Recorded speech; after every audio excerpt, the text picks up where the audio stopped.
Hello मेरे प्यारे दोस्तों। आज जो मैं डिस्कस करने जा रहा हूँ ना यार, ये एक ऐसा क्वेश्चन है जो अक्सर मैं भूल जाया करता था इसका आंसर, और फिर दोबारा से टाइम लगता है रिकॉल करने में। आज मैं इसकी वीडियो बनाकर डाल रहा हूँ, जब भी जरूरत पड़ेगी इस वीडियो को देखूंगा।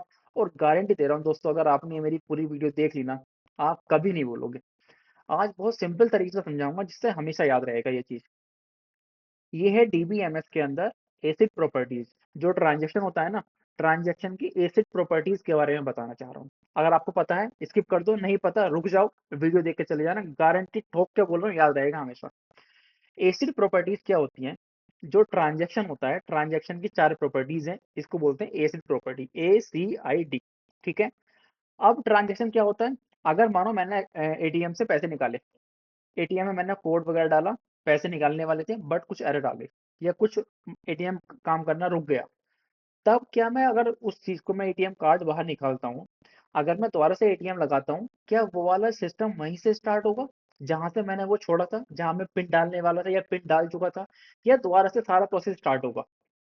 दोबारा से सारा प्रोसेस स्टार्ट होता है।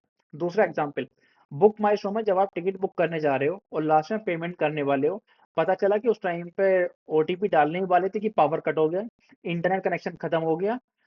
अब आपने दोबारा से स्टार्ट करा, इंटरनेट कनेक्शन जोड़ा, ओटीपी आया, सब कुछ हुआ, दोबारा से आप डाल रहे हो। क्या ये वाला पेज वहीं से खुलेगा जहां से आपने छोड़ा था, जहां पे आप पेमेंट ट्रांजेक्शन कर रहे थे, या उससे पहले से स्टार्ट होगा जहां से कि एकदम इनिशियलाइजेशन की स्टेट थी, दोबारा से स्टार्ट होगा? इसको बोलते हैं पूरा ट्रांजैक्शन, कि अगर होगा तो सारा होगा, नहीं तो नहीं होगा।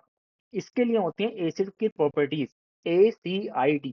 ए का मतलब होता है एटोमिसिटी। एटोमिसिटी का सिंपल मीनिंग है ऑल और नथिंग। होगा तो सब होगा, नहीं तो कुछ नहीं होगा, कुछ भी नहीं होगा, सबका सब कुछ रोल बैक हो जाएगा। ट्रांजैक्शन में क्या हुआ था? एटीएम से पैसे निकालने वाले थे, पावर कट हो गई, पैसे नहीं निकाल पाए, सारा ट्रांजैक्शन फिर दोबारा से स्टार्ट होगा। दोबारा से कार्ड लगाओ, पिन डालो, पैसे डालो, सब कुछ पूरा प्रोसेस चलेगा, तब जाके आपको पैसे मिलेंगे, नहीं तो नहीं मिलेगा। सेम बुक माई शो में सब कुछ दोबारा से शुरू होगा, तब जाके स्टार्ट होगा। ऑल और नथिंग, नहीं तो सब कुछ रोल बैक हो जाएगा। समझ गए? इसको बोलते हैं एटोमिसिटी। अब आता है सी। सी का मतलब होता है कंसिस्टेंसी। कंसिस्टेंसी का मतलब ये है कि जो डेटा है ना, वो जो ट्रांजैक्शन से पहले की स्टेट थी, जो बाद की स्टेट है, वो दोनों कंडीशन में वैलिड होनी चाहिए। एग्जाम्पल देकर बताता हूँ, हमेशा याद रहेगा। मेरे अकाउंट में 1,000 है, आपके अकाउंट में 2,000 है। मैं अपने अकाउंट से 500 रुपये भेज रहा हूँ आपके अकाउंट में। ठीक है।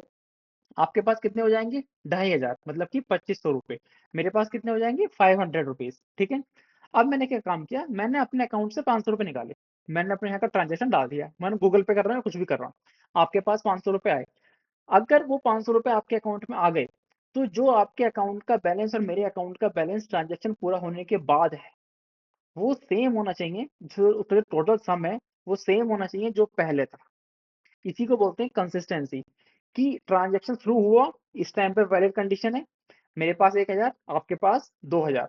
मैंने 500 रुपये निकाले, मेरे 500 रुपये कम हो गए, आपके पास बढ़ गए, मतलब 2,500। पहले टोटल कितना था? 1,000 और 2,000, 3,000। बाद में कितना हुआ? 2,500 और 500, 3,000। तो पहले का कंडीशन और दूसरी वाली कंडीशन, दोनों वैलिड कंडीशन है और दोनों की दोनों कंसिस्टेंट है। मतलब जो डेटा यहाँ से निकला था, वो डेटा वहां रिसीव हो गया। इसका मतलब डेटा कंसिस्टेंट है। यहाँ से निकला, दूसरे वाले सर्विस ने उसको एक्सेप्ट कर लिया, डेटा कंसिस्टेंट, उसको बोलते हैं कंसिस्टेंसी। अगर भाई 500 रुपये मेरे से कट गए बट आपके पास नहीं आए, तो वो 500 रुपये कहाँ गए? या तो रोल बैक होना चाहिए। रोल बैक का मतलब क्या हुआ? एटोमिसिटी। पूरा होगा, नहीं तो कुछ नहीं होगा। अगर ट्रांजेक्शन होगा तो पूरा होगा, 500 निकलेंगे, 500 जाएंगे। समझ गए? बुक माई शो में यहाँ से पेमेंट कटा, वहां पेमेंट जाएगा, नहीं होगा तो रोल बैक वापस आ जाएगा। गूगल पे आप देखते हैं, पेमेंट यहाँ से गया बट रुक गया, दूसरे वाले के मर्चेंट के पास नहीं गया। कई बार आता है लिखा हुआ कि रोल वापस आपके बैंक अकाउंट में आ जाएगा। क्या है? एटोमिसिटी। उसके पास नहीं मिला, पैसे वापस आ जाएंगे। ये हो गया सी, कंसिस्टेंसी। अब आता है आइसोलेशन। आइसोलेशन में क्या होता है?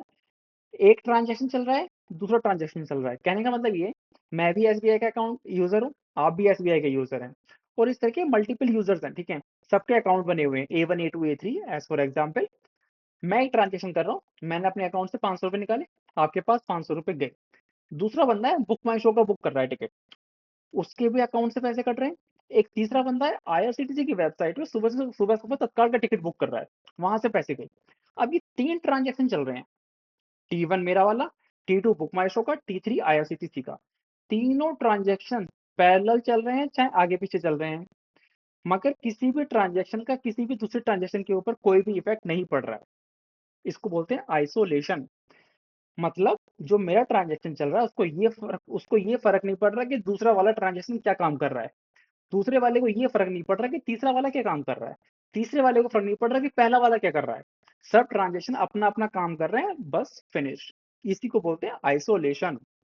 मतलब सारे ट्रांज़ैक्शन चल रहे हैं, चाहे जो भी स्टेट में है, बट वो अपना-अपना काम कर रहे हैं, उससे किसी भी एक-दूसरे को लेना-देना नहीं है। उसको बोलते हैं isolation.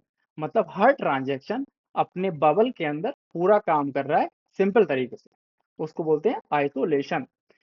A for atomicity, C for consistency, I for isolation और D for durability। ड्यूरेबिलिटी का मीनिंग पता है क्या होता है? देखो, मैंने जो एग्जांपल लिया था, मेरे अकाउंट से 500 कटे, आपके अकाउंट में 500 आए और ये डेटा सेव हो गया। मतलब कि किसी भी डेटाबेस के अंदर, चाहे एसबीआई का है या एक्सिस बैंक का है, उसमें डेटा सेव हो गया। अगर वो डेटा परमानेंट सेव हो गया, तो वो ट्रांजैक्शन ड्यूरेबिलिटी की कंडीशन में चला गया। मतलब कि वो ट्रांजैक्शन ड्यूरेबल है। अगर वो ट्रांजैक्शन सही तरीके से पूरा परमानेंट कमिट नहीं हुआ है, सिर्फ टेम्परेरी कमिट हुआ है, इसका मतलब वो ट्रांजैक्शन ड्यूरेबल नहीं है। मतलब अगर उसी टाइम पर पावर कट हो गई, तो वो ट्रांजैक्शन का डेटा सेव नहीं होगा। जो मेरे अकाउंट से 500 गए थे और आपके पास जो 500 आए थे, वो डेटा अभी सेव नहीं हुआ है। इसका मतलब वो ड्यूरेबिलिटी नहीं है। समझ गए आप? अगर वो परमानेंट सेव हो गया, तभी उसको बोलते हैं ड्यूरेबिलिटी। उसके बाद चाहे पावर कट हो जाए, इंटरनेट चला जाए, सिस्टम ब्रेक डाउन हो जाए, कुछ भी हो जाए, डेटा मेरा सेव हो गया। इसको बोलते हैं 4 प्रॉपर्टीज। कौन-कौन सी हुई? एटॉमिसिटी, कंसिस्टेंसी, आइसोलेशन और ड्यूरेबिलिटी। हमेशा याद रखना, एटॉमिसिटी होगा तो होगा, नहीं तो कुछ नहीं होगा। कंसिस्टेंसी, कंडीशन चेक करो, वैलिड है पहला वाला और ट्रांज़ैक्शन के बाद भी वैलिड है। मतलब कंसिस्टेंट मेरा डेटा हो गया। आइसोलेशन, सब ट्रांज़ैक्शन चल रहे हैं, किसी को किसी से कोई मतलब नहीं है, सबका प्रॉपर काम कर रहे हैं। इसको बोलते हैं आइसोलेशन। ड्यूरेबिलिटी, डेटा सेव हो गया और अब इस डेटा को कोई भी यूज़ कर सकता है। इसको बोलते हैं ड्यूरेबिलिटी। एसिड की 4 प्रॉपर्टीज़ हैं, चारों की चारों इस तरीके से याद रखना, हमेशा याद रहेंगी, कभी नहीं भूलोगे आप। Thank you so much. अगर आगे सीखूँगा, तो मैं आपको ज़रूर बताऊँगा। Thank you. और यहाँ तक अगर रुके हो, चैनल को एक लाइक और सब्सक्राइब करके जाना यार दोस्त। Thank you.